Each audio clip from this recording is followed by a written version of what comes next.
The morning light still finds the room the way it always did before.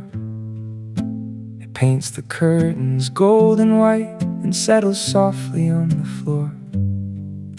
The coffee's brewing in the kitchen, the radio plays overhead, but somehow every little sound leads me back to your side of the bed. Your book is still beside the lamp, a page folded halfway through. The sweater hanging by the doorway still somehow feels like you.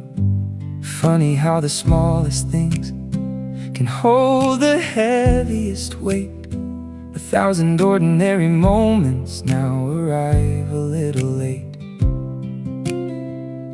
The world outside keeps moving, cars pass beneath the dawn. It's strange how life keeps carrying on after someone's gone, and it's the empty side of the bed that hurts the most at night. The quiet space beside me where your hand used to find mine. No arguments, no last words, no grand goodbye to regret. Just me and all these memories, and the empty side of the bed. I still wake up some mornings thinking I just heard your voice. For a second nothing's changed at all before reality makes its choice.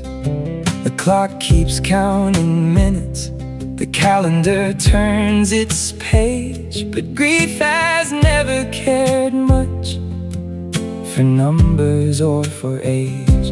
The winter came and left again, spring flowers filled the yard. The seasons seem to understand how to begin after being torn apart. I'm learning that healing isn't forgetting, it's carrying love another way. It's learning how to keep breathing when yesterday wants you to stay. Maybe love doesn't leave us, maybe it simply changes form, becoming a quiet companion that walks us through the storm. And it's the empty side of the bed that still catches me by surprise. A silence louder than thunder, a memory behind my eyes. Some people leave the room they shared, yet never truly leave. Instead they remain in every heartbeat beside the empty side of the bed. The picture frame upon the dresser still leans a little to one side. Your smile remains exactly the same while the years continue to fly. Sometimes I stop and talk to you like you're still somewhere close. Maybe that's how love survives, by refusing to let go completely. I drove past our old neighborhood a few weeks ago in the rain.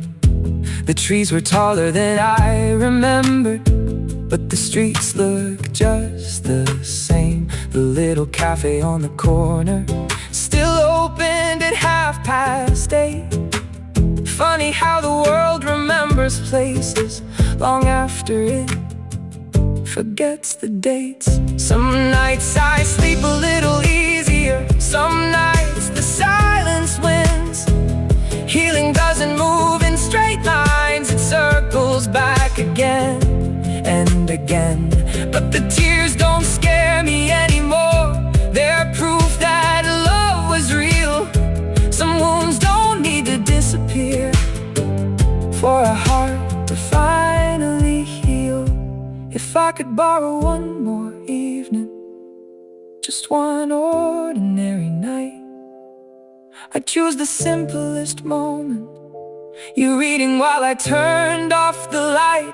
No grand adventure waiting, no mountains left to climb, just one more chance to sit beside you and forget about the time I'd listen longer to your stories, laugh harder at your jokes.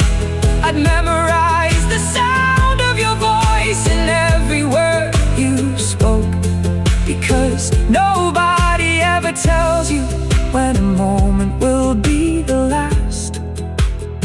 Sometimes forever quietly becomes something living in the past. The stars still shine above this house, the moon still crosses the sky, the world still wakes each morning without asking how or why. And somewhere in that endlessness, somewhere beyond what I can see, I hope the love we carried here still exists in eternity. And it's the empty side of the bed that taught me what love can be, not only in the staying, but in what remains with me. In every song and photograph, every quiet word unsaid, love still breathes softly beside the empty side of the bed.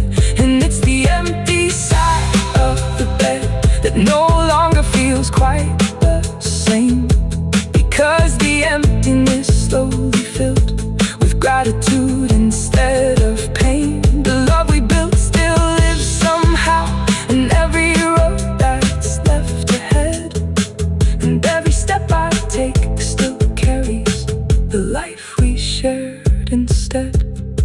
Though the room feels a little larger now, and the nights feel longer too, love still lives in every corner that once belonged to you. And if forever means remembering the beautiful things we had, then forever isn't far away at all. Tonight I'll leave the window open and listen to the evening air, not waiting for footsteps to return, just thankful that you were there. Because some people leave this world quietly, some leave with unfinished songs, some leave behind photographs, and some leave behind a love so deep and so human that even silence learns to